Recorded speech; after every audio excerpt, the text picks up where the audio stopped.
Chief justice साहब ने तो अपना पूरा घर, वो सीजे हाउस अलहदा है बिल्कुल में है, वो लाहौर में फैमिलीज रहती हैं, वहाँ भी घर है, वहाँ भी घर में उसको गवर्नमेंट के एक्सपेंसेस में शायद मेंटेन कर किया जा रहा है। आसिफ सईद खुदा साहब अब लास्ट ईयर उनके घर पे 78 लाख का एक्सपेंडिचर हुआ उनके ज़ाती घर पे। कि जब आप एयर कंडीशन 12 लगे होंगे, आजकल बिजली का रेट भी बहुत ज़्यादा है। अस्सलाम वालेकुम, मतियुल्लाह जान, MJ TV। Islamabad high court की इमारत के प्रोजेक्ट के हवाले से मतियुल्लाह जान MJ TV पे आपने बहुत सी मालूमात देख ली। अब हम बात करेंगे कि जहां सुप्रीम कोर्ट ऑफ पाकिस्तान और हाई कोर्ट के अंदर करप्शन के बहुत सारे मुकदमात आते हैं और जजेस फ़ैसले देते हैं, जैसे नैब के अदालतों के फ़ैसलों के ख़िलाफ़ अपीलें, और जहां सुप्रीम कोर्ट के जजेस को हमने सुना बड़े बड़े रिमार्क्स दिए जाते हैं सियासतदानों की करप्शन के हवाले से, सियासतदानों के कंडक्ट और पार्लियामेंट के कंडक्ट के हवाले से। तो आज मेरे साथ जो दो मेहमान, ख़ास मेहमान बैठे हैं, ये ख़ास इसलिए है कि ये जिस सरकारी इदारे से रिटायर हुए हैं, उस सरकारी इदारे का काम था कि वो आला अदलिया के जजों के जो सरकारी रिहाइश गाहें हैं और जो उनकी इंटाइटलमेंट है, यानी कि जो सरकारी पर्क्स और प्रिविलेजेस हैं, ये उस हवाले से अपनी ड्यूटीज़ सरअंजाम देते रहे हैं। आपने एक महकमे का नाम तो सुना होगा, पाक PWD, यानी पाकिस्तान पब्लिक वर्क्स डिपार्टमेंट, जो कि सरकारी मुलाजमों के अलावा जो हाई कोर्ट और सुप्रीम कोर्ट के जजेस हैं, उनके भी सरकारी घरों की देखभाल की ज़िम्मेदारी इनके पास होती है। तो मेरे दाएं हाथ पे मौजूद हैं अताउल हक साहब, जो कि अब एक वकील भी हैं, और ये साबिक DG हैं पाक PWD के। 2013 से 2015 तक ये पाक PWD के इस्लामाबाद में DG रहे हैं। उससे पहले चीफ़ इंजीनियर भी रहे हैं, उससे पहले SE सुपरिटेंडिंग इंजीनियर भी रहे हैं, एक्सियन भी रहे हैं, और साबिक SDO भी रहे हैं। तो ये ज़्यादा वक्त इन्होंने PWD में गुजारा है। इनसे भी बात करें, और मेरे बाएं जानब मौजूद हैं ज़ोहैर खालिद साहब। ज़ोहैर खालिद साहब साबिक चीफ़ इंजीनियर हैं पाक PWD के, और सेंट्रल जोन लाहौर में इन्होंने खिदमात अंजाम दी हैं जनवरी 2014 से अगस्त 2017 तक। तो सबसे पहले तो मैं अताउल हक साहब आपसे जानना चाहूँगा, बतौर DG पाक PWD आपने तो सुप्रीम कोर्ट के इस्लामाबाद में जजों के जो सरकारी रिहाइशगाहें हैं उनकी बहुत देखभाल की। पहले तो लोग ये जानना चाहेंगे कि सुप्रीम कोर्ट के एक जज की और या इस्लामाबाद हाई कोर्ट के एक जज की इंटाइटलमेंट क्या होती है, यानी रिहाइशगाहें जो हैं वो किस नौइयत की होती हैं, मुफ्त होती हैं, उनकी मरम्मत कौन करता है, तो इंटाइटलमेंट क्या है? ये कानून के मुताबिक तो एक सुप्रीम कोर्ट के जो ऑनरेबल जज हैं उनको एक रेजिडेंस रेंट फ्री अकोमोडेशन जो है अलाउड है, एक घर वो रख सकते हैं। लेकिन यहाँ इस्लामाबाद में वो 17 जजेस के लिए 17 घर मौजूद हैं, और वो जजेस जो हैं जब इस्लामाबाद में होते हैं तो वहाँ रहते हैं। ये तमाम के तमाम 17 जजेस जो हैं वो सुप्रीम कोर्ट की जजेस कॉलोनी में सरकारी घर में रहते हैं। सरकारी घरों में तो रहते हैं, लेकिन कुछ किसी का स्टेटस उनको उन्होंने रेस्ट हाउस, चूँकि एक प्रोविजन ये भी है कि अगर कोई ऑनरेबल जज अपने घर में नहीं रहता तो, या उनकी फैमिली वहाँ ज्वाइन नहीं करती उनको, तो वो अपने नेटिव प्लेस पे एक घर, अपना ज़ाती घर या कोई और घर रख सकते हैं गवर्नमेंट के ख़र्च पर। तो लिहाजा मेरा जो तजर्बा ये है कि ज़्यादातर घर जो यहाँ पर ऑक्यूपाइड हैं, बीइंग ए रेस्ट हाउस हैं, जजेस उनको एज ए रेस्ट हाउस इस्तेमाल कर रहे हैं ज़्यादातर जो जज हैं। अच्छा, ये जो रेस्ट हाउस के तौर पे इस्तेमाल कर रहे हैं, ये रेस्ट हाउस कितने रेस्ट हाउस हैं? हर जज का अलग रेस्ट हाउस है? ये घर भी हैं और रेस्ट हाउस भी हैं? ये शुरू में तो ये था कि जब रावलपिंडी में सुप्रीम कोर्ट था तो एक कमरा एलोकेट किया जाता था हर ऑनरेबल जज को, और जब ये शिफ्टिंग यहाँ पर हुई तो जो जज हजरात, जो जज ऑनरेबल जजेस अपनी फैमिली नहीं लाते थे तो वो भी एक कमरा ही इस्तेमाल करते थे। ये मेरा जहाँ तक मुझे याद पड़ता है कि ऑनरेबल जो जज थे जस्टिस अजमल मियाँ साहब, उस वक्त तक अजमल मियाँ साहब ख़ुद एक कमरे में रहा करते थे एक ही। उसके बाद ये फैसला हो गया कि जो एक घर है उसके 2 हिस्से किए जाएंगे। एक जो ग्राउंड फ्लोर में है उसको एक रेस्ट हाउस का दर्जा दिया गया, एक जो अपर पोर्शन है फर्स्ट फ्लोर उसको दूसरा, 3 बेडरूम शायद नीचे थे, 3 ही ऊपर थे। तो अब ये सब वक्त एक जो घर है अगर एज ए रेस्ट हाउस तो 2 जो ऑनरेबल जज हैं वो उसमें रिहाश पजीर हैं। अच्छा, असल सूरत हाल क्या है? क्योंकि तकरीबन 17 से ज़ायद घर हैं। कितने घर हैं इस्लामाबाद में?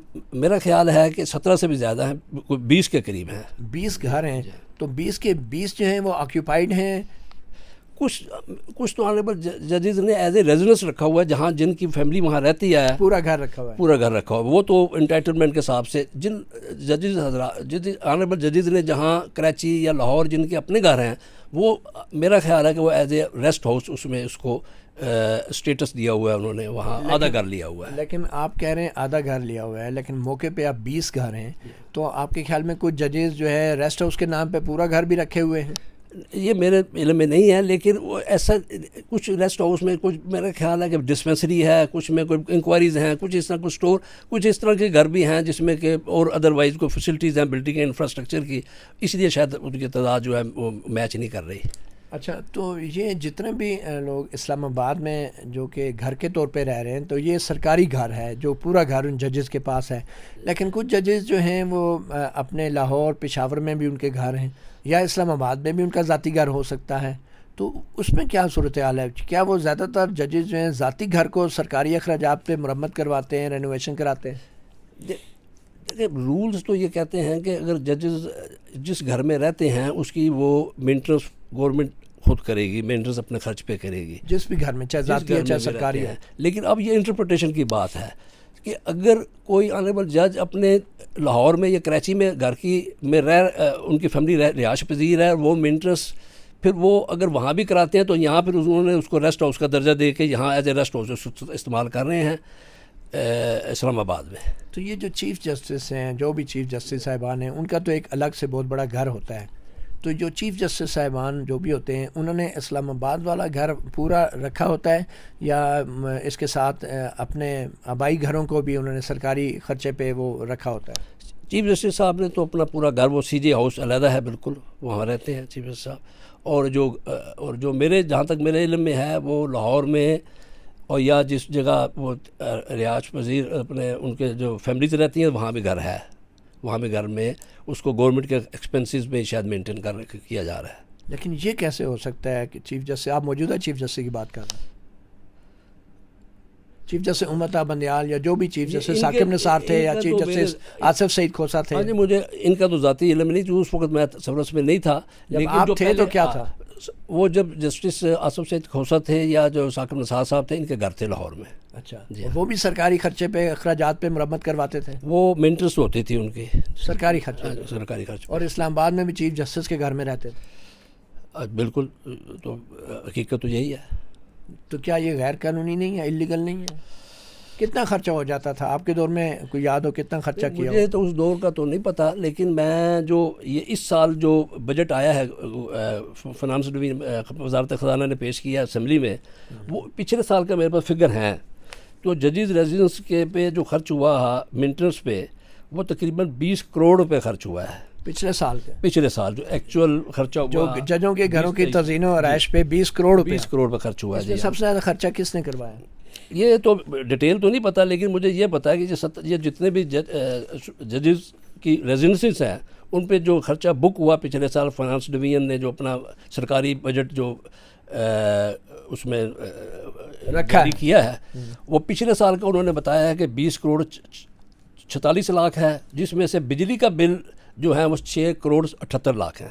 सिर्फ बिजली का बिल 6 करोड़। ये 17 जजों का ऑलमोस्ट यही नज़र आता है, 17 जजों का ही है, सुप्रीम कोर्ट के जजों। 1 साल का रखा उन्होंने? 1 साल का। ये खर्च हुआ या रखा है? पिछले साल खर्च हो गया, ये खर्च हो गया। अरे हुआ पिछले साल कितने करोड़? 20 करोड़ 46 लाख रुपए। ये बिजली का बिल? बिजली का बिल है 6 करोड़ 78 लाख। और ये 20 करोड़ तज़ीन और आयश पे टोटल, जिसमें ये रिपेयर एंड मेंटेनेंस का टोटल जो बिल है वो 20 करोड़ है लास्ट ईयर का। अच्छा, मेंटेनेंस के ऊपर। चलिए पहले हम इसी मेंटेनेंस पे ही बात करते हैं। तो हमारे साथ ज़ोहैर खालिद साहब भी मौजूद हैं। ज़ोहैर साहब, आप लाहौर में रहे हैं 2014 से 2017 तक बतौर चीफ़ इंजीनियर, तो वहाँ पे तज़ीन और आराइश के ऊपर इन्होंने बताया कि जो चीफ़ जस्टिस आसिफ सईद खोसा थे, उन्होंने लाहौर में भी घर रखा हुआ था, वहाँ पे भी, और यहाँ पे भी चीफ़ जस्टिस का घर सरकारी रखा हुआ था। तो लाहौर में चीफ़ जस्टिस आसिफ सईद खान खोसा या दूसरे चीफ़ जस्टिस साहिबान के घरों पे भी सरकारी अखराजात से मरम्मत या तज़ीन और रैश की जाती रही है? जी बिल्कुल की जाती रही है। असल में जो जितने भी जजेस सुप्रीम कोर्ट के हैं जिनका ताल्लुक़ लाहौर से है, वो उनकी रिहाइश के वहाँ मौजूद हैं और वो अक्सर वहाँ वीकेंड पे जाते भी हैं। तो उनके घरों की एक प्रैक्टिस है कि जितने भी जजेस हैं उनकी मेंटेनेंस पाक पीडब्ल्यूडी करती है। और तरीक़ाकार यही होता है जो नॉर्मल प्रोसीजर है कि बाकायदा उनकी तरफ से रिक्विजिशन आती है और फिर उसके ऊपर एस्टिमेट्स बनते हैं और फिर उसके बाद उसको वो टेंडर करने के बाद फिर वो एक्सपेंसेस बियर किए जाते हैं। लेकिन बाज़ जगहों पे ये भी होता रहा है कि जी जजेस अपने तौर पे खर्चा टेंडर करने के बाद कागजी कार्रवाई होती है और ये खर्चा पहले कर दिया जाता है। बाज़ केसेस में ऐसा भी हो जाता था। मसलन अब जैसे एक ये मेरे टाइम का केस नहीं है, मेरे रिटायरमेंट के बाद का है, लेकिन ये ऑन रिकॉर्ड है कि आसिफ सईद खुदा साहब अब लास्ट ईयर उनके घर पे 78 लाख का एक्सपेंडिचर हुआ उनके ज़ाती घर पे, और वो उन्होंने अपने तौर पे ख़ुद ख़र्चा कर लिया। और उसके बाद उन्होंने अप्रोच किया गया उनकी तरफ से, रजिस्ट्रार की तरफ से, कि जी ये ख़र्चा उनके रेसिडेंस पे हो चुका है, लिहाजा इसको रीइंबर्स किया जाए। फिर वो उस वक्त के डीजी ने बाकायदा उसको रीइंबर्स किया। क्यों रिएम्बर्स किया? उन्होंने तो इस्लामाबाद में भी चीफ जस्टिस का सरकारी घर रखा हुआ था, फिर वो क्यों रिएम्बर्स किया गया? क्योंकि ये प्रैक्टिस रही है कि जजेस के जो रेसिडेंसेस जो उनकी प्राइवेट भी रही हैं, उस पे ये ख़र्चे गवर्नमेंट पीडब्ल्यूडी करती रही है। और लेकिन ये प्रैक्टिस तो रही है, लेकिन बजट भी मिलता रहा है, लेकिन ये गैर कानूनी नहीं था। वैसे अगर आप इन प्रिंसिपल जो प्रोसीजर है ना एक गवर्नमेंट अकोमोडेशन का, उसमें ये है कि गवर्नमेंट अकोमोडेशन एक बाकायदा उसकी बजट एलोकेशन होती है, उसकी एनुअल रिपेयर होती है और स्पेसिफाइड होती है। लेकिन वो अकोमोडेशन होती है जिसमें वो बंदा रह रहा होता है और सरकारी तौर पर रह रहा है। जो गवर्नमेंट की होती है, जिसमें गवर्नमेंट ऑफिसर्स को प्रोवाइड की जाती है, उसकी एक एनुअल मेंटेनेंस भी होती है, उसकी स्पेशल रिपेयर भी होती है। लेकिन जो एकोमोडेशन प्राइवेट अगर कोई शख्स रिक्विजिट करवाता है, उसमें रूल ये कहता है कि क्योंकि वो प्राइवेट एकोमोडेशन होती है तो उसमें सिर्फ डे टू डे मेंटेनेंस होनी चाहिए। मिसाल के तौर पे बिजली के बल्ब चेंज कर दिए जाएं या नल के चेंज कर दिए जाएं, इस तरह की रूटीन। इसका मतलब जैसे आसिफ सईद खोसा ने जो 78 लाख का आप बता रहे हैं बिल बनाया रेनोवेशन का, जी, और चेक किसके नाम पे जारी हुआ था? ये ज़ाहिर है उन्हीं के नाम पे ही हुआ होगा। ये तो ऑन रिकॉर्ड मैंने तो सिर्फ एक जगह देखी थी वो सैंक्शन, तो उसमें ये था कि रिक्वेस्ट तो आपने ये कहा नहीं कि आपका तो इस्लामाबाद में सरकारी घर है, उस पर हम खर्चा कर सकते हैं, ये तो प्राइवेट घर तो आप नहीं कर सकते। बस ये अब वहाँ से एक रिक्वेजिशन आ गई और वो डीजी ने अप्रूव कर दी। कौन डीजी थे आपके? मैं उस वक्त मैं नहीं था, उस वक्त डीजी थे शाहिद फरजंद साहब।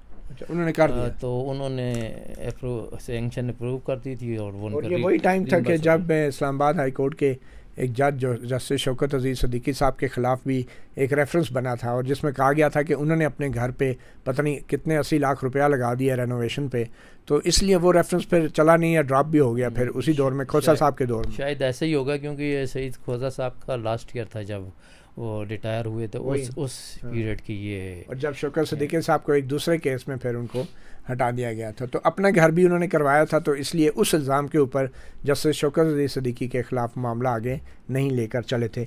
जस्टिस साकिब निसार ने भी घर रखा हुआ था लाहौर में? जी उनका भी था, लेकिन उनके इतने अखराजात नहीं होते थे। कितने होते थे? वो ऐसे 2-3 लाख के ऐसे कभी मतलब करवा लेते थे अपने घर और वो जो अगर आती थी उनकी तरफ से वो डिपार्टमेंटली होती थी। ठीक है। और डिपार्टमेंट उसको वो उनकी तरफ से रिक्वेजिशन आती थी, वो बाकायदा कंसर्न एक्शन जो थे उसको डील करते थे। अच्छा, और सरकारी खर्चे पे वो होती सारी सब गवर्नमेंट। लेकिन उन्होंने वो रिक्वायर तो नहीं कराया हुआ था ना वो वाला घर तो सरकारी चीफ जस्टिस साकिब निसार को इस्लामाबाद में मिला हुआ था। जी नहीं, वो गवर्नमेंट असूल तो यही कहता है कि एक गवर्नमेंट एकोमोडेशन मिलेगी, लेकिन प्रैक्टिस जो है वो यही है। तो ये सारे चीफ जस्टिस साहबान की यही प्रैक्टिस रही है जो लाहौर के हैं? मतलब मुख्तलिफ, ये सिर्फ लाहौर की बात नहीं है। अच्छा। जो कराची पोस्टेड होंगे वहाँ भी हो रहा हो, इसी तरह हो रहा होगा। मतलब इन जजों ने सरकारी घरों के अलावा जो इस्लामाबाद में रखे हुए हैं अपने प्राइवेट घरों को भी सरकारी अखराजात से उसकी तज़ीन और ऐश करते रहे। जी जी बिल्कुल, ये एक प्रैक्टिस रही। और मतलब ये डे टू डे वाली नहीं होती थी, ये फुल फ्लैश मेंटेनेंस होती रही है, जिसमें बाथरूम भी चेंज होते रहे हैं और भी चीज़ें, मतलब जो मेजर रिपेयर्स में आ जाती हैं, जो स्पेशल रिपेयर्स में आ जाती हैं, जो एनुअल रिपेयर्स में नहीं आती। तो ये जजेस इस तरह के एक्सपेंसेस करवाते रहे हैं, सरकार के ख़जाने से लेते रहे। जी, गवर्नमेंट ने एक प्रैक्टिस रही है, उसके तहत गवर्नमेंट इनको कभी जो ऑडिटर जनरल का महकमा है, जिसका आज चीफ जस्टिस उमरता बंदयाल भी बड़ा जिक्र कर रहे थे, by the way chief justice साहब को यहाँ भी घर मिला हुआ है, उमरता बंदयाल साहब को, लाहौर में भी उनका घर सरकारी अखराजात पे ठीक होता है क्या? मुझे क्योंकि अब मैं तकरीबन 6 साल हो गए रिटायर हुए, इसलिए मुझे इनका नहीं मालूम। इनका नहीं मालूम जी। और उनसे पहले जो, लेकिन प्रैक्टिस क्योंकि यही रही है तो लाजमी अगर होगा तो हो रहा शायद। अच्छा, जैसे तसद्दुक़ हुसैन जिलानी है, चीफ जस्टिस नासिरुल मुल्क थे, इनका भी लाहौर में घर था? इनका मुझे याद नहीं रहा इस वक्त। ठीक है, लाहौर में नहीं बल्कि कराची में भी इनका होगा। बहरहाल जी, इसके अलावा अपना अताउल हक साहब, ये तो घरों का एक मामला हो गया, तो कि आपके ऊपर इस्लामाबाद में भी कभी ये जो गेस्ट हाउसेस का मामला है, ये आपके ख्याल में गेस्ट हाउसेस जो है इनको घरों के तौर पे भी बाकायदा यूज़ किया जा रहा है? क्या ये गेस्ट हाउसेस का रेंट देते हैं, क्या ये फ्री रहते हैं, ये क्या है? रूल तो ये है कि रेंट फ्री है, सिंगल रेंट फ्री एकोमोडेशन जो रूल में लिखा हुआ है, सिंगल रेंट फ्री एकोमोडेशन जिसमें फैमिली नहीं रहती। लेकिन इस वक्त प्रैक्टिकली तो ग्राउंड फ्लोर पे 7 एयर कंडीशन लगे हुए हैं और फर्स्ट फ्लोर पे 5 लगे हुए हैं। क्या मतलब 7 एयर कंडीशन? तो 12 इस वक्त एक घर में 12 एयर कंडीशन हैं, ये सुप्रीम कोर्ट के जजों के घरों में। तो इसलिए मेरे ख्याल है जो बिल की जो ज़्यादा नज़र आता है कि जो अमाउंट है वो यही वजह नज़र आती है कि जब आप एयर कंडीशन 12 लगे होंगे, आजकल बिजली का रेट भी बहुत ज़्यादा है, तो अब एक अगर रेस्ट हाउस को आप इंटरप्रिटेशन की बात है, हमारी इंटरप्रिटेशन या पहली इंटरप्रिटेशन जो सब करते थे कि जो गेस्ट हाउसेज है एक कमरा रेंट फ्री, उसमें एक कमरा होता था एयर कंडीशन। जो पुराने जो पेशावर रोड पे जो एक सुप्रीम कोर्ट की जब बिल्डिंग थी, मैं उसको एज एसडीओ देखता रहा हूँ, वहाँ पर तो छोटे से कमरे थे 12 में 16 का, जिसमें एक ऑनरेबल जज बड़े आराम से एक विंडो टाइप एयर कंडीशन था वहाँ रहा करते थे, और वहाँ 6 कमरे होते थे या 6-7, वो जब आते थे जब बेंच होता था तो यहाँ पर होता 75। ये इंटाइटलमेंट कितनी है, क्योंकि इनको बिजली भी फ्री है, तो कितने यूनिट फ्री होती है इनको, और ये 12 एयर कंडीशन में कितना हो जाता है? यूनिट कोई इसमें कोई वो नहीं है, लिमिट कोई नहीं है। अच्छा, इसमें maintenance includes the utility charges, ये लिखा हुआ है। गैस भी मुफ्त है, बिजली भी मुफ्त है, पानी सब मुफ्त है, सब मुफ्त है, हीटर भी गैस का, हीटर सब एवरीथिंग को, उसमें यूटिलिटी चार्जेस। लेकिन ये कोई लिमिट तो होता होगा ना, 12 एयर कंडीशन के ऊपर कोई लिमिट नहीं, कोई लिमिट नहीं है, बिजली के बिल पे कोई लिमिट नहीं है। अच्छा, चीफ जस्टिस के घर में भी इसी तरह एयर कंडीशन यूज़? जी, एयर कंडीशन होंगे, वहाँ भी है, वहाँ भी एयर कंडीशन होंगे और लगे हुए हैं, वो भी इसी तरह चल रहा है काम। लेकिन ये जो बात ये है कि जी ये लिमिट जो है, पहले तो किसी ज़माने में 2 एयर कंडीशनर गवर्नमेंट ने जो रूल में लिखा अप्रूव किया था, 2 एयर कंडीशनर। अच्छा। और 2 उसके अंदर हीटर थे और 1 कुकिंग रेंज था। अभी भी वही रूल्स हैं? उसके बाद जब ये यहाँ पर रावलपिंडी से इस्लामाबाद में शिफ्टिंग हुई तो जो सीडीएन ने मकान बनाए उसमें 4 एयर कंडीशन लगा दिए उन्होंने, अपने PC1 में अप्रूव करके 4 लगा दिए। तो फिर हम ये समझे और हम समझा भी ये जाएगा कि जी एक्नेक ने जब अप्रूव कर दिया PC1, गवर्नमेंट ने अप्रूव किया तो 4 AC उन्होंने लगा दिए, तो 2 जो इंटाइटलमेंट है deem to have been extended, वो 4 हो गई है मॉडिफाइड, लेकिन इससे भी ज़्यादा लगे 4। उसके बाद फिर एक अब आज जो मुझे ग्राउंड पोजीशन में नज़र आ रही है आजकल या जो पिछले चंद सालों में, वो तो 12 तक चली गई है तादाद। अच्छा, अब ये बताएं, चलें ये तो बिजली का हो गया ना मामला, ये जो रेस्ट हाउस बनाए हुए हैं, क्या रूल्स में ये है कि पूरा घर का पोर्शन जो है एक जज रेस्ट हाउस के तौर पे यूज़ करेगा? वो हमारे तो इंटरप्रिटेशन ये है कि एक कमरा होता है रेस्ट हाउस में। जो रूल्स में क्या है वैसे? रूल्स में तो रेंट लिखा है single rent free accommodation. Single accommodation से मुराद सिंगल जिसमें एक आदमी रह सकता है, फैमिली जिसमें ना रहे। अच्छा, तो यहाँ तो फैमिली के साथ पूरा पोर्शन रखे हुए, घर रखे हुए, यही इस वक्त तो पोजीशन तो यही ग्राउंड। मतलब यहाँ पे भी जो अखराजात गवर्नमेंट कर रही है यहाँ भी कर रही है, उनकी रिहाइश की वजह से, मुसलसल इस्तेमाल की वजह से 12 एयर कंडीशन यहाँ लगे हुए हैं। तो जो प्राइवेट घर हैं लाहौर में, जिनके घर हैं या दूसरे शहरों में, वहाँ भी एयर कंडीशन का खर्चा। अनामली ये आ गई कि यहाँ भी गवर्नमेंट पे कर रही है, यहाँ भी, और वहाँ जो घर इस जो ऑनरेबल जजेस के जो अपने नेटिव प्लेसेस पे घर हैं उसकी भी बिजली के बिल गवर्नमेंट पे कर रही है। तो बजाय एक घर के वो 2 घरों के बिजली के बिल पे हो गए। एक यहाँ पे तो गेस्ट हाउसेस का पे कर रही है ना, तो क्या नहीं, गेस्ट कुछ हाउसेस में ऑनरेबल इनसे कोई चार्जेस नहीं लेने कुछ ऑनरेबल जजेस ने एज ए घर उसको रखा हुआ है। मुझे कोई साहब बता रहे थे कि 1-2 ऑनरेबल जज है, वो कहते हैं मेरा हमारा ये रेजिडेंस है, हम एज ए रेस्ट हाउस जिनकी फैमिली रहती है उसको ऐसे घर भी इस्तेमाल कर रहे हैं ना। लेकिन वो फैमिली रखने की उन्हें इजाज़त नहीं है रूल्स में। नहीं, इस घर में तो है नहीं।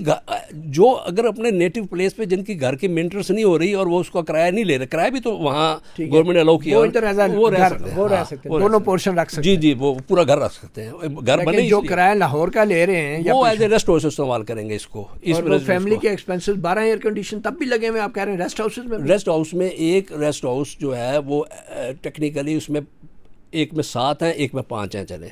AC? ग्राउंड एयर कंडीशनर जो ग्राउंड फ्लोर में और एक फर्स्ट फ्लोर में, तो लिहाजा वो जो 7 अगर ग्राउंड फ्लोर में तो एक ऑनरेबल जज को उन्होंने अलाट किया हुआ है, एक फर्स्ट फ्लोर है वो भी एक जज उसमें रह रहे हैं। लेकिन वो गेस्ट हाउस में भी पूरी फैमिली रह रही है, 7 एयर कंडीशन चल रहे हैं, और इधर इस्लामाबाद में गेस्ट हाउस में भी जो बिल है वो हुकूमत भर रही है, और उनका जो नेटिव घर है पूरा घर जो रखा हुआ है उसके भी बिल गवर्नमेंट भर रही है। प्रैक्टिकली वो यही हो रहा है कि वहाँ भी बिजली के बिलों का खर्चा गवर्नमेंट उठा रही है, और यहाँ भी जो है वो जो ये इन घरों के बिजली के बिल भी दे रही है। यही एनर्जी मतलब रेस्ट हाउस भी फ्री है और घर का किराया भी मिल रहा है। कितना किराया भी इनको ठीक किराया तो अभी मेरे ख्याल लाखों में होगा, पहले किसी ज़माने में तो 92,000 था, 90,000 था, अब तो शायद ज़्यादा होगा आजकल का मुझे रेट नहीं पता, लेकिन वो रियम्बर्स होता है, इनको किराया इनकी तनख्वाह के साथ चला जाता है। इसमें कोई ऐसा जज होगा जो यहाँ पे घर को घर की तरह यूज़ कर रहा होगा और सही मायनों में कानून के मुताबिक चल रहा होगा? नहीं, अभी तो काफ़ी लोग हैं, मेरा ख्याल है जैसे सदा तारक साहब हैं वो वैसे घर इस्तेमाल कर रहे हैं, उन्होंने कोई और घर नहीं रखा हुआ। काजी फायद साहब भी शायद हैं, उन्होंने भी घर जो एक घर है उसको कोयटा का घर या किसी का घर, मुझे जो लेटेस्ट जो इतला है कि कोई और घर मेंटेन नहीं कर रही गवर्नमेंट उनकी, इसी घर में रहते हैं जहाँ रहते हैं वो। काजी फायद साहब। जी हाँ, वो तो ये बाकी सब जो हैं 2-2 जगह पे खर्चे करवा रहे हैं हुकूमत। इन हर के केसेस अलग है, लेकिन जो आप जैसा सवाल पूछा, कुछ जो आपने जिक्र किया उनके घर थे वहाँ पर लाहौर लेकिन में ये थे। आपके पास जो ऑडिटर जनरल का महकमा है, मैं ज़ोहैर साहब आपसे पूछूंगा, ये जो ऑडिटर जनरल का बड़ा नाम है कि ऑडिट होता है जी, तो पाक PWD का जब ऑडिट होता है तो वहाँ पे सवाल नहीं उठते थे कि आपने कैसे ये 2-2 जगहों पे खर्चे कर रहे हैं और ये रेनोवेशन इतनी बड़ी कैसे कर रहे हैं निजी घरों में? असल में होता ही है ना कि जो इन पे अखराजात होते हैं ना, बाद में इनको लिए फ़ंड्स अप्रूव करा लिए जाते हैं, तो उस वजह से फिर ऑडिट जो है अप्रूव कौन करता है? ज़ाहिर है ये प्लानिंग कमीशन तक जाता है, फाइनेंस तक केस जाता है, वो सारे मंजूर वहाँ कर से, लेते हैं। हाँ, ठीक है जो यार, उनकी- जजों ने जो- किया, हाँ, ठीक है। जो उनकी रिक्वायरमेंट होती है वो बजट में जितनी मसलन ये जो provision होती है- 78 लाख का जैसा आसिफ सईद खोसा के लाहौर के घर पे रेनोवेशन तज़ीन और आयश पे खर्चा हुआ, क्या ऑडिट वालों ने इस पे एतराज़ नहीं किया था? मेरा ख्याल है अगर इन्होंने अप्रूव करा लिया होगा तो फिर नहीं किया होगा, अच्छा, और अगर इन्होंने वो अप्रूवल से पहले एक्सपेंडिचर किया होगा तो फिर उन्होंने केस बना के भेजा होगा ताकि तो ये इसको जो अप्रूवल regularize करा लिया के जाए। ये जो अप्रूवल के और कवायद के बगैर सुप्रीम कोर्ट का जज एक गैर कानूनी खर्चा करता है और बाद में मंजूरी के लिए वो भेजता है, तो क्या वो जज का मिसकंडक्ट नहीं है आपके ख्याल में? क्या जजों को ऐसे करना चाहिए?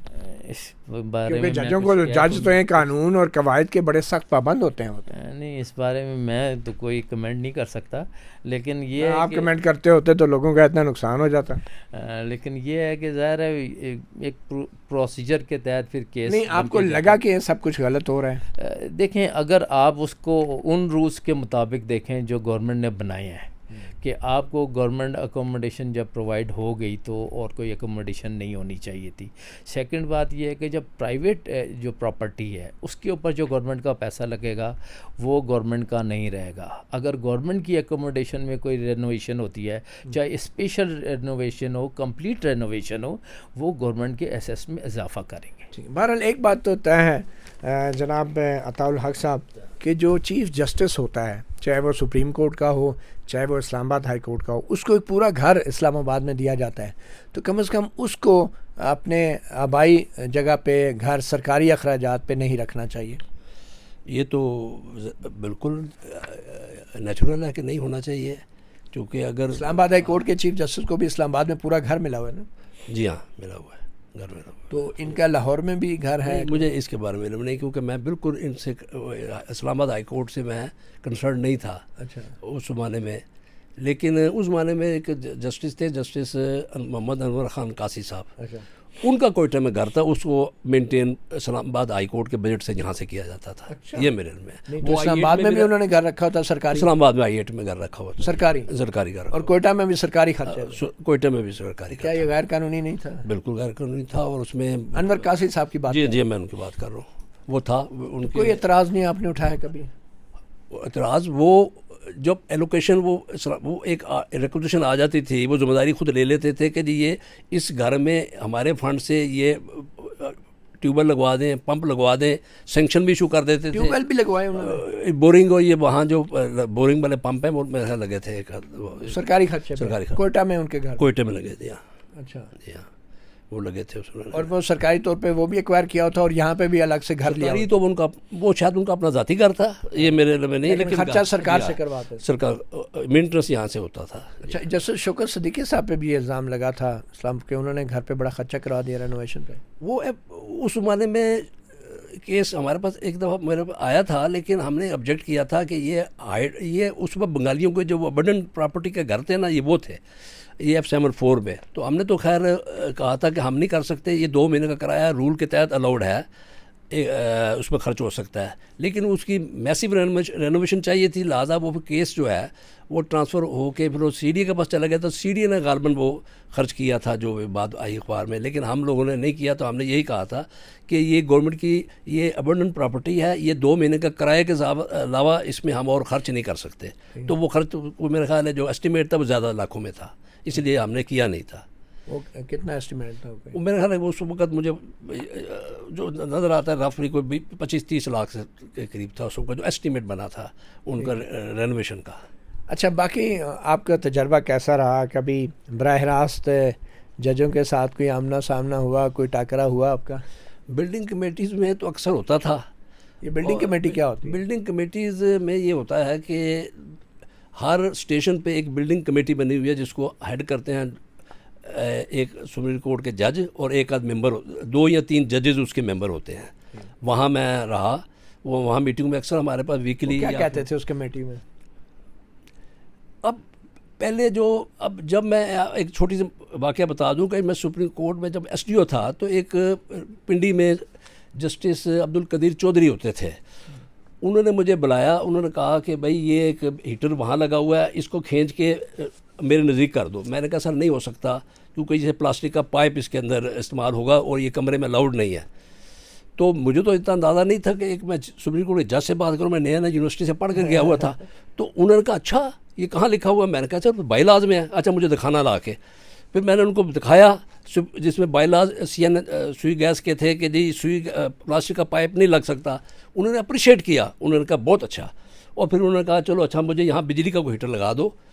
तो अब हम तो वो चीज़ें भी देखी हैं और आजकल ये देखा है कि एक ऑनरेबल जज थे, उन्होंने रात को, कौन जज थे? चीफ जस्टिस थे इफ्तिखार चौधरी साहब, उन्होंने 2 बजे ऑर्डर किया कि जी मुझे एक LC 40 इंच का या 46 इंच का टीवी का बस साइज़ याद नहीं है कि ये टीवी लगा दे। और रात को मुझे फ़ोन आ गया कि आपके एक्सी ने टीवी अभी तक नहीं लगाया, इसको सस्पेंड करना है। तो हमने कहा कि जी कल लग जाएगा। अभी चूँकि हालांकि पेपर रूल कहते हैं कि 14 दिन का अखबार में इश्तिहार होता है, नोटिस होता है, टेंडर होते हैं। उन्होंने कहा नहीं मुझे कल लगा के। चौधरी साहब? जी हाँ। अच्छा, ये वकीला तहरीक के बानी बने तो वो मुझे, हमने फिर दूसरे दिन उनको लगवा दिया। बाद में पेमेंट होती रही होगी मुझे पता नहीं, लेकिन मैं तो पेपरा रूल बाद में अप्लाई हुए, पहले टीवी लग गया चीफ साहब के घर। अब तो ये है कि अब तो ये पोजीशन थी कि अगर हम कहें जी रूल नहीं जाते, कहते रूल आप हमें सिखाएंगे। हम तो सुप्रीम कोर्ट के जज हैं। अब तो मुश्किल हो गया। मैं पिछली जो साल जब देखते हैं तो अब तो बड़े हम परेशान हो जाते हैं कि आजकल क्या हालात हैं। तो ये तो टीवी 2 बजे उन्होंने कहा था कि रात तक लग जाए, नहीं लगा तो उन्होंने कहा जी सस्पेंड। तो बिल्डिंग कमेटी में और क्या क्या मुतालबे किए जाते थे? अच्छा, ये जो एयर कंडीशनर्स की एक जिस ज़माने में मैं रेगुलर मेंबर था, अपना मुझे बुलाया गया तो मैंने उनको ये कहा कि रूल में इजाज़त नहीं है। 2 की इजाज़त थी तो 4, उन्होंने कहा 4 आपने क्यों लगवाए हैं? मैं कहा सर 4 तो CD ने लगा दिए हैं, तो हम तो समझते हैं चल 4 की एंटाइटलमेंट अमेंड हो गई है। अब उन्होंने कहा फिर 4 भी नहीं लगने चाहिए थे। किसने कहा? ये उस ज़माने में जवेद भुट्टर साहब थे और खलीलुर रहमान रमदे साहब थे। अच्छा। बहरहाल फिर वो ये हुआ कि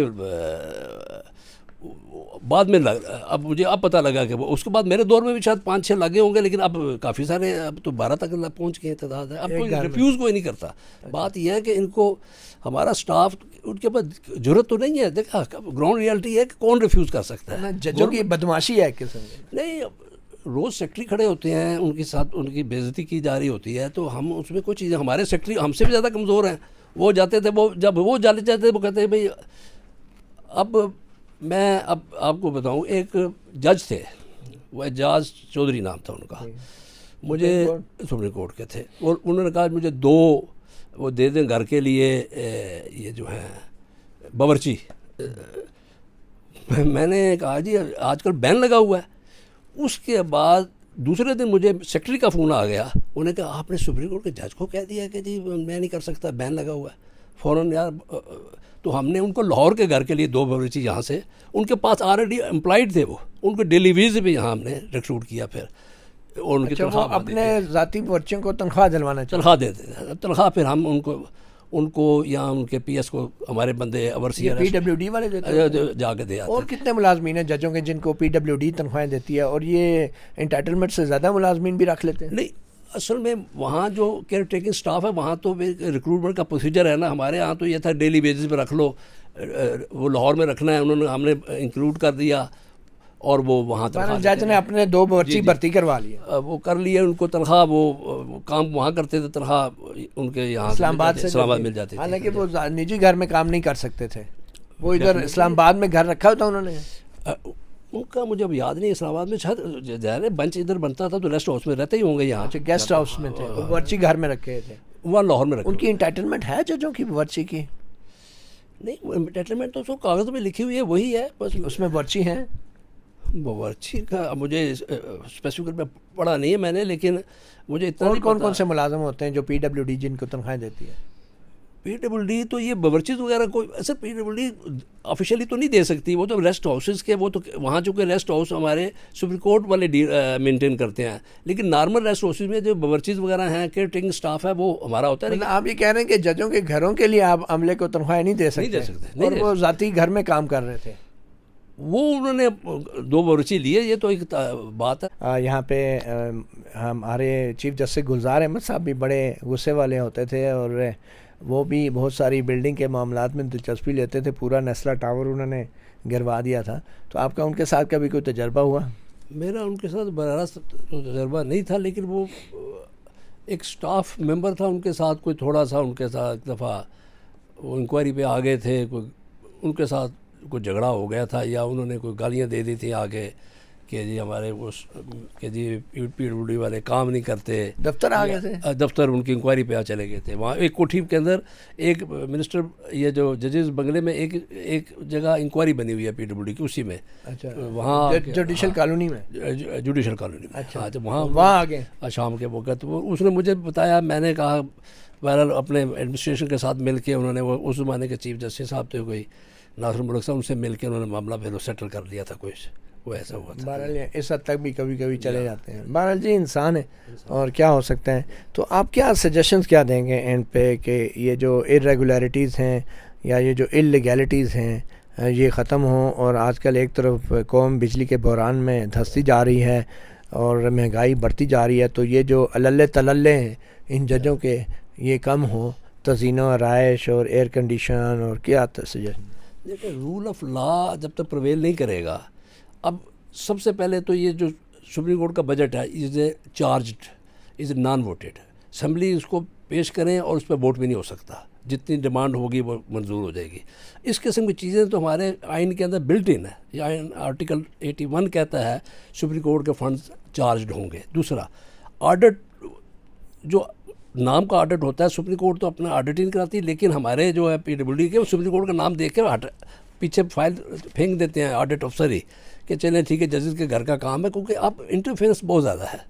इनफैक्ट बहुत ज़्यादा इंटरफेरेंस है, क्योंकि फंड्स जब नहीं मिलते तो जजेस, सुप्रीम कोर्ट खुद रजिस्ट्रार के थ्रू इंटरफेयर करती है, और सेक्रेटरी फाइनेंस को और एडिशनल सेक्रेटरीज़ को बुलाया जाता है कि जी आप फंड ला के दें।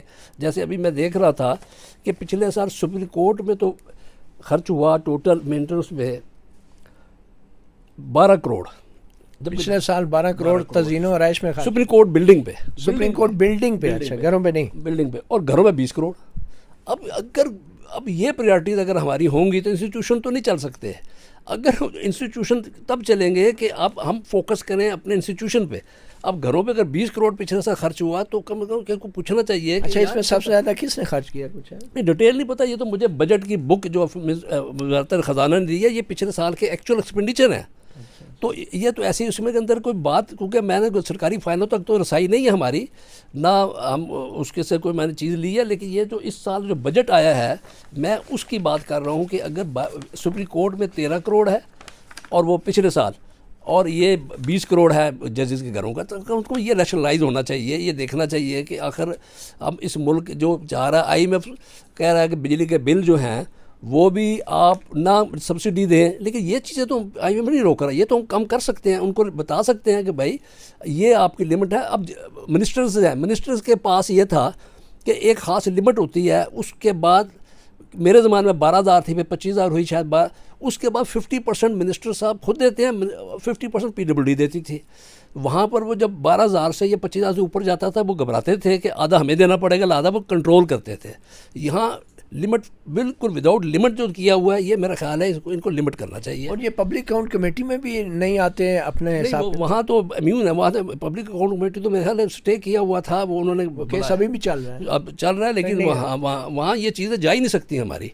ये पब्लिक अकाउंट अल्टीमेट जो फोरम होता है, ऑडिटर जनरल PSC को भेजता है, PSC फिर उस पर जो भी पेनल एक्शन या कार्रवाई करनी है वो करनी है, लेकिन वो दोनों पार्टी को सुन के होती है ना।